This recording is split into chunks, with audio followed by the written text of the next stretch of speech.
Morning and welcome to day 2 of Big Data London. How many of you were here yesterday? Hands up. Wow, that's good. So are you all technical? Hands up if you're all technical. Yeah, in the wrong room. I hope you saw some great value from the tracks yesterday and from the exhibitors. My name is John Woodward. I'm the business lead for Data Platform at Microsoft in the UK, covering all aspects of data from SQL Server right through to Power BI, Cortana, IoT. Today, myself and Gary Richardson, Head of Engineering at KPMG, we will talk you through why data is important and what you should do about it. But also, this talk is not really about technology per se. It's more a discussion around how we can help organizations towards embracing the data-driven economy. As a start, let's go back to the 1860s when another revolution was occurring. Roles such as the Chief Electricity Officer existed in many organizations, and they looked at how they could understand and how to exploit and leverage electricity. Sounds familiar? How many Chief Data Officers do we have in the room? Or Chief Analytics Officers or Head of Data? Well, one or two. And in many senses, this is very much like then. If we look back at the impact, the winners and the losers, it came down to not how well the organization used the technicalities of electricity, but actually how they leveraged it to change their business.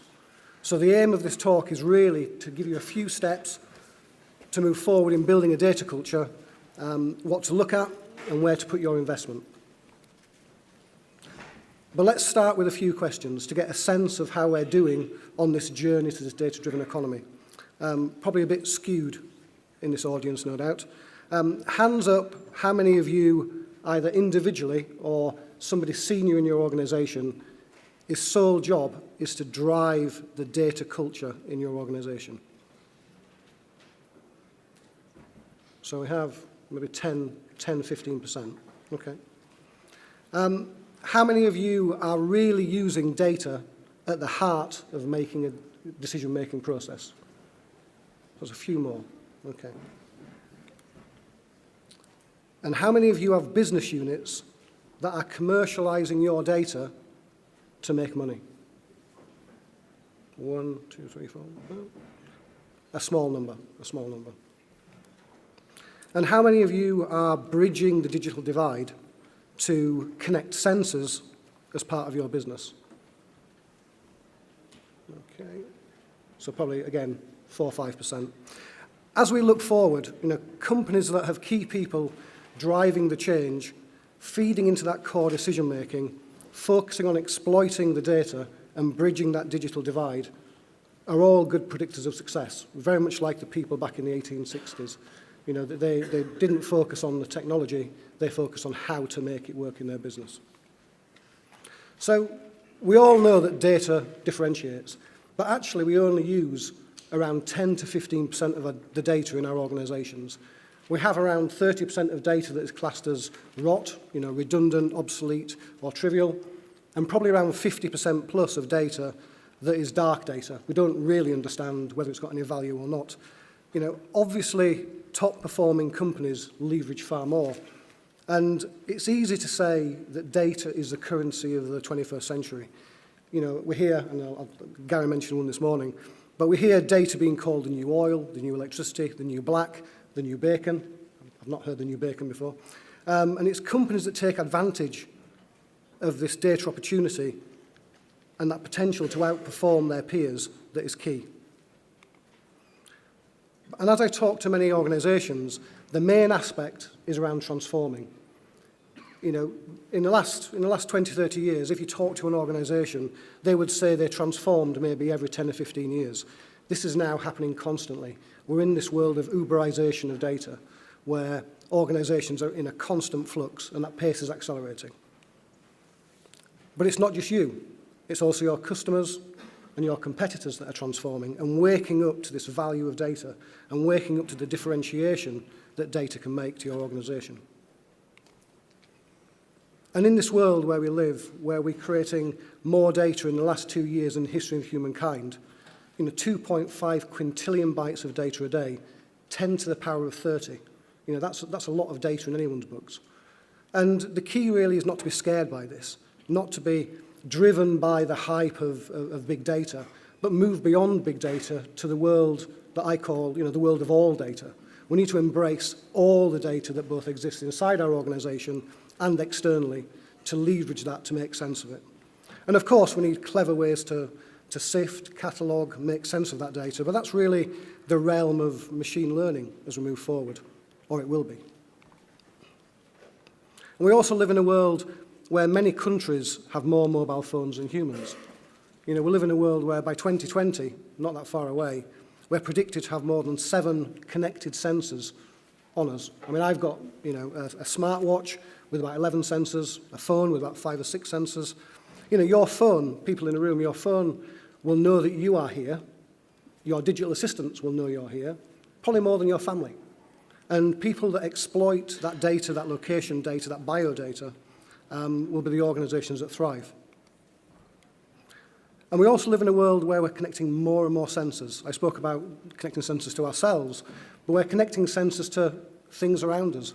We have one organization that has connected sensors to all the sheets that they deliver, 1 million sheets a day that they wash.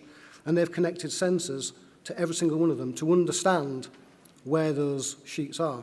So locations like this, and probably the hotels you may have stopped in last night, they can understand the churn of those sheets, but also back to the manufacturers to say, this sheet isn't lasting long enough. So the next time you check out with that fluffy bathrobe, don't be surprised when you get a knock on the door. They know where all this stuff is. We also live in a world where in the next 5 to 10 years, supercomputers emulating human intelligence will be available at a reasonable price. And not long after that, probably in the next 15 to 20 years, non-biological computation will surpass human computation on this earth. And we've all seen the films, and this progress of exponential growth of computing and intelligence will mean that will be a reality in many of our working lifetimes. And we should really embrace that, look to create intelligent applications, intelligent agents as part of our business process and as part of our business. We also live in a world where it took 75 years for the telephone to reach 100 million users. It's now taking applications, applications such as Candy Crush or other applications that are doing that in under a year. So in under a year, you are now getting 100 million users at world scale, and you have to understand how you can dynamically adapt your product using analytics and data to make sense of that across a whole breadth of countries and personas around the world. And in this competition with data, we are seeing the lifespan of organizations reduce.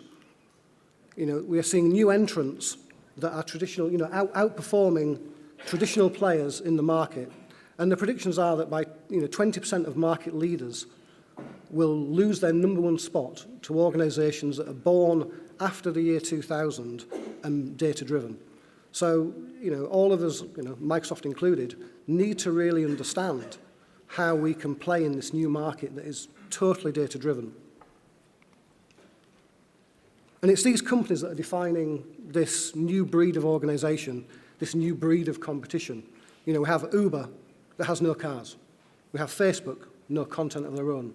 Airbnb, no real estate on their books. Alibaba, no inventory. They're all valued at multi-billion-dollar organizations based on one thing, driven by a data culture, driven by algorithms, driven by the experience that they can deliver. And, how do traditional organizations compete with that? I talked to a lot of organizations today, and, around the Uberization of their sector, from insurance to banking. And, how do they really understand how they make that change? And that's a big thing for all of us in the room. And it's within this context that we enter this new world order, a new world order of data. The first, which is very much with us today and been around for decades, is really the world of algorithms. The best recommendation, the best search, the best offer, the next best offer. Hands up, how many of you are dealing in your organization with algorithms at the board level. So people at the board level are understanding that algorithms are making a difference to their business. Do I have a 1, 2, 3? Okay. Remember, it's not really about how much, how big your data is. It's about what you do with it that counts. And algorithms really make that difference. And, the war on algorithms and the algorithmic economy, and I think, Sean spoke yesterday about this.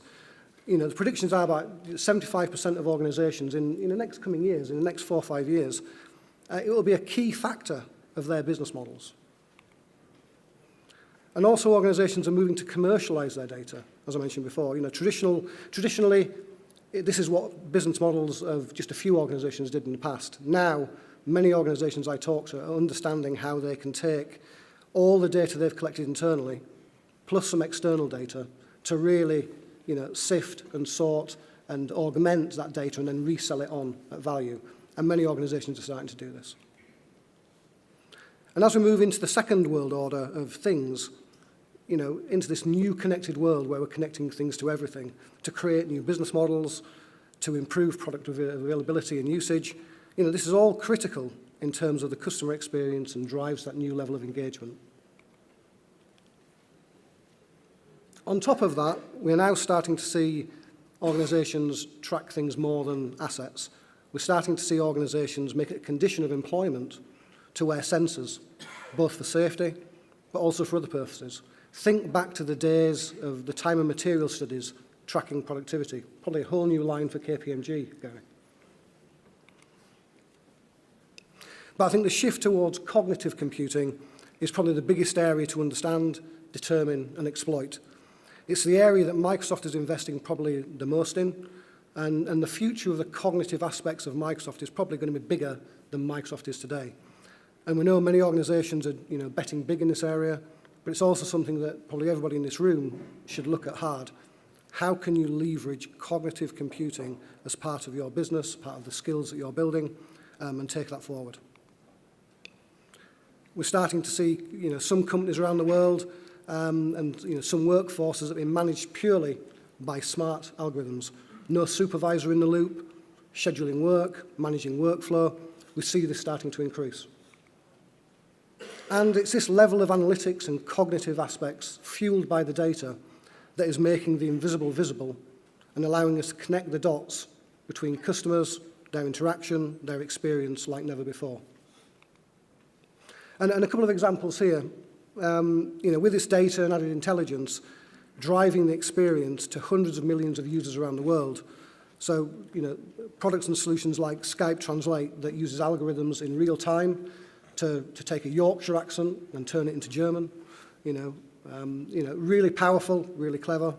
Digital assistants, Cortana, Siri, that are starting to get more intelligent to understand where you are, prompt you to get to your next meeting, understand how they can help in many ways.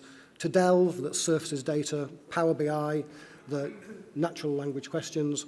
These are all areas that, Microsoft, but also many organizations are adding intelligence to their products to differentiate the experience. But it also enables us to create new experiences. The area of intelligent bots, and when they get intelligent enough, do we really need a human at the end of the call or at the end of the service endpoint? How would that really engage or change your business? Through to building new immersive environments. Who's tried the new heads-up HoloLens? There's one outside to try. It's worth trying. These immersive environments allow you to really, cut down on the complexity, really differentiate your product and service. And finally, in leveraging this data, it allows us to unlock what we call the data dividend. We spent a lot of time with IDC doing some research across thousands of organizations to really understand what differentiates a data-driven organization to a non-data-driven organization. And in the UK alone, that equated to about £53 billion over the next 2 or 3 years being left on the table by organizations who, if they exploited more diverse data, applied analytics, made that available to more people, and did that at speed, it would unlock all this data to enable them to differentiate their products and services. And so as I close, and before I hand over to Gary, and Gary will make some more practical terms in both organizational change and technology areas, my key takeaways are, data culture is key for all of us. Move from a world of big data to all data, leverage the edge, but probably more important than anything else, embrace cognitive future. I've got my contact details up here. Please reach out and contact me. But remember, technology gets trumped by culture every day. Over to Gary.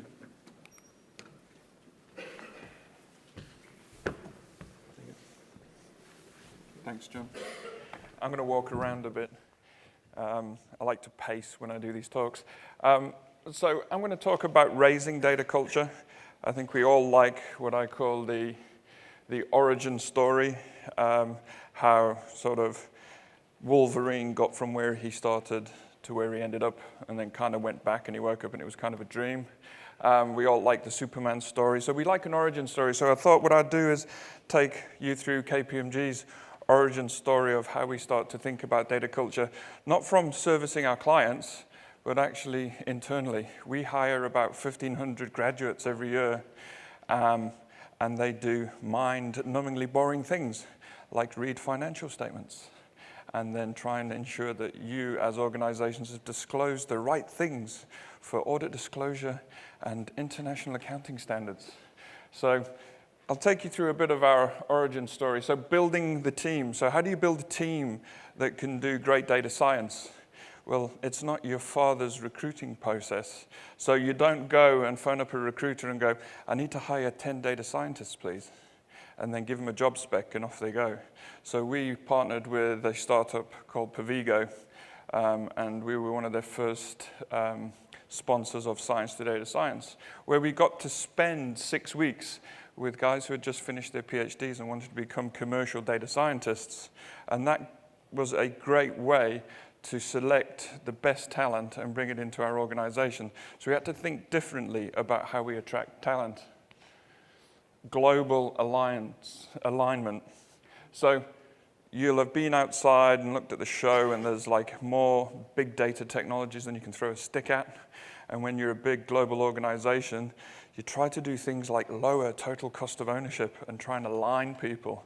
To try and get people around KPMG to align on one Hadoop distribution was a Herculean task, but we managed to do it. So you've got to think about global alignment, especially considering today how big some of our organizations are. Explaining what you do to 5-year-olds. So one thing I have learned is that senior leadership not only talk in sound bites, they listen in sound bites. So you've got to be able to explain the mission, what you're up to, and why you're doing what you're doing, so that they do one critical thing: give you the cash that enables you to do your day job. Where we invest at scale. So we all hear this lip service that data is an asset. If you put it on your balance sheet, then you could say it was an asset, but not many of us do. And we treat it terribly. But one of the things, not only do we treat it terribly, we don't actually spend it. What we do is we like to lock the data up in these big clusters, and we never liberate it. Chief data officers, and if there's any in the room, I apologize, are more these days about governance and control. They're so worried about leakage, about privacy, that they don't actually think much about exploitation. And so people have to start thinking about, how do I take this asset and start exploiting it? Everyone will have that vanity project. And I've had my share of vanity project requests, especially things like, do you think if we could determine what type of hair gel people use, we could sell them more financial services? It's kind of like, I'm not too sure, we could give it a go, but where are we going to get the data on how they use hair products? So you've got to govern these vanity projects. You've got to bring them under control. My favorite one is, don't forget why we call it data science. It's the data. And what we do find with a lot of our clients and ourselves is we're terrible at collecting data. Now, one of the things data scientists in the room know more than most is that very well curated and labeled data sets enable machine learning. However, we will make millions of decisions manually in our organizations every day, but we kind of forget to explain why we made that decision. So when the data scientists come to do their machine learning, there's not much labeled data to train the machines on. So you need to obsess about data collection. I spend more time in KPMG talking to people about why we're throwing away most of this data and how we could do stuff with it than I actually spend doing things with the data. And most importantly, when you're raising a data culture, is at the end of the day, someone will want to know what you've done with all the money. So the number one lesson I learned, because every quarter I would sit in a room and they'd go, right, Gary, explain where you spent all our money. So start tracking the benefits. Track the benefits. In our world, tracking benefits is quite easy. How have we improved our customers' experience? How have we improved the margins on the work that we do through the use of data? Instead of having 1,000 auditors sat in a room looking at financial statements, now that you've machine-learned audit disclosure, how many have we reduced out of the loop but still retained the accuracy, the completeness, and the quality? And so we're starting to see a significant increase in profitability because we're able to take this data and do better things with it. So those were the key elements from a more human side. And because this is a very technical audience, and because I'm kind of technical, what I thought I'd do is do a very superficial overview of some of the technology considerations. So there's a big move to streaming data. We look at all of these vendors out here, and the number one thing that they're talking about is things like the Lambda architecture or a two-speed architecture. And the big thing is about the stream. By the time you've looked at a pie chart and decided what to do, someone's eaten your lunch. So if you can't start to embrace streaming data, then you are going to lose out. So there'll be more and more emphasis on how can you embed machine learning into the stream, and hence why we have things like the Lambda architecture. Corpus curation. Now, one of the things that I've spent a lot of time doing is thinking about what we call the ground truth, is how can we create those training data sets and curate the corpora in order for us to switch on cognitive computing. So cognitive computing is great, but with very poorly curated data sets, you will get nowhere. So we're spending increasingly amount of time looking at how we curate these corpora and how we actually enable our machine learning off the back of them. This is where I sort of try not to insult some sort of cloud vendors in terms of some of their strategies to lock you into a bit of an on-prem/hybrid model. But come on, guys, it's 2017. It's time to go all in the cloud. There's no such thing as a halfway house. You're either in or you're out. We have to stop sitting on the fence, because one of the things that we found within our data science team is the sheer computational requirement for when you're doing not the machine learning end, but the cross-validation and the actual looking at the models and do they compute. That's where we need cloud scale. We can get away with it on a laptop to do the initial brittle model, but when you want to prove that it actually works and it actually stands up to punishment, you need the cloud. It's just uneconomical at this point to stand that sort of infrastructure up in your own data centers. Open APIs. And I used to talk about this right at the beginning when John and I first started doing our data culture talks around the country, is how gone are the days of shipping CSV files around. You probably have, in this room, experienced what I like to call Excel tourism. It's where Bob emails a spreadsheet to Pete and says, Pete, can you upload that into the SAP system? And Pete does it, and then he emails Bob back with the resulting spreadsheet. And now you do that on a global scale. I think most organizations are effectively distributed computing clusters, but the computing bits is a guy with a laptop and a human. So open APIs is now the way in which we express both the pull and the push of data.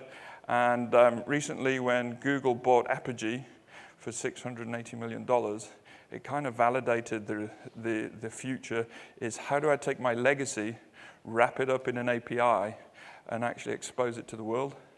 So if you think of the rise of fintechs, fintechs are very, very, very keen to integrate with established players, but when they say, could I access your API, the big banks and insurance companies go, ooh, we can't do that.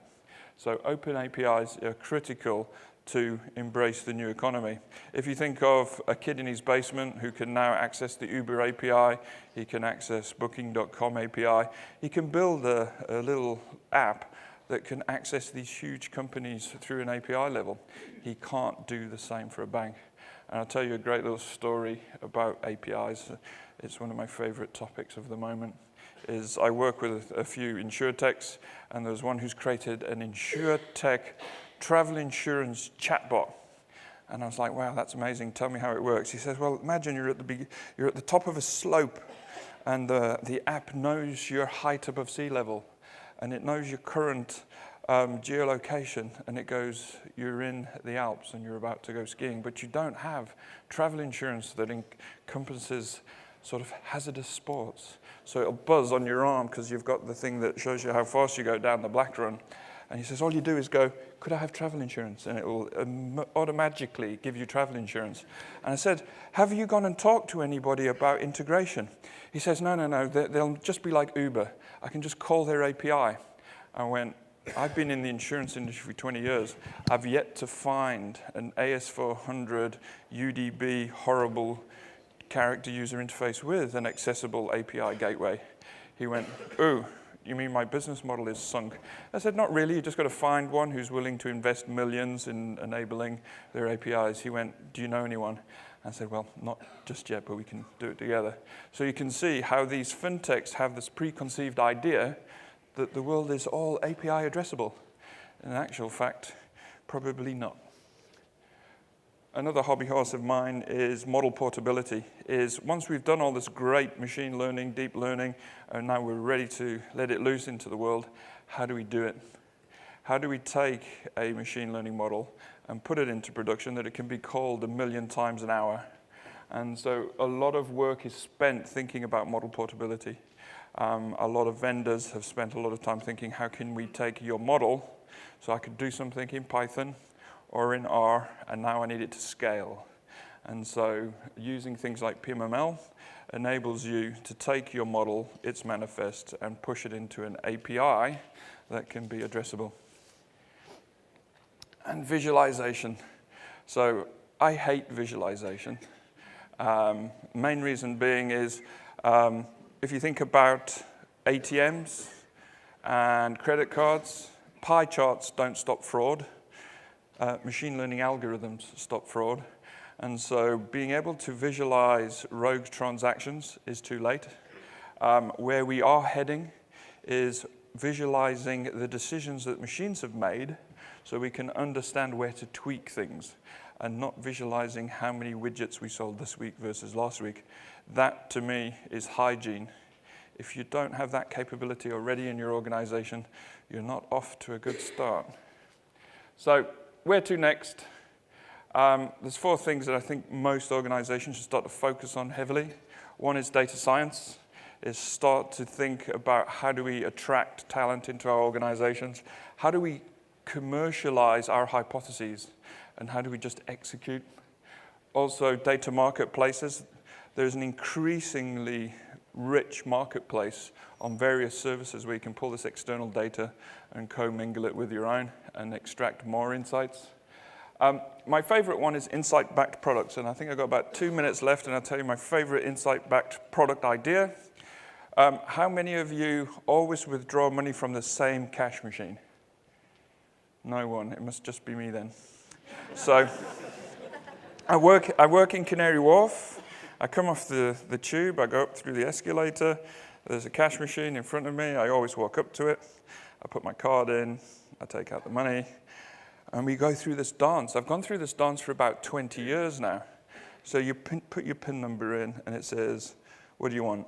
Current account, saving, current account. How much do you want? £100. Great. And I do that transaction, and you think, crikey, is it just me? Or am I living in 2016?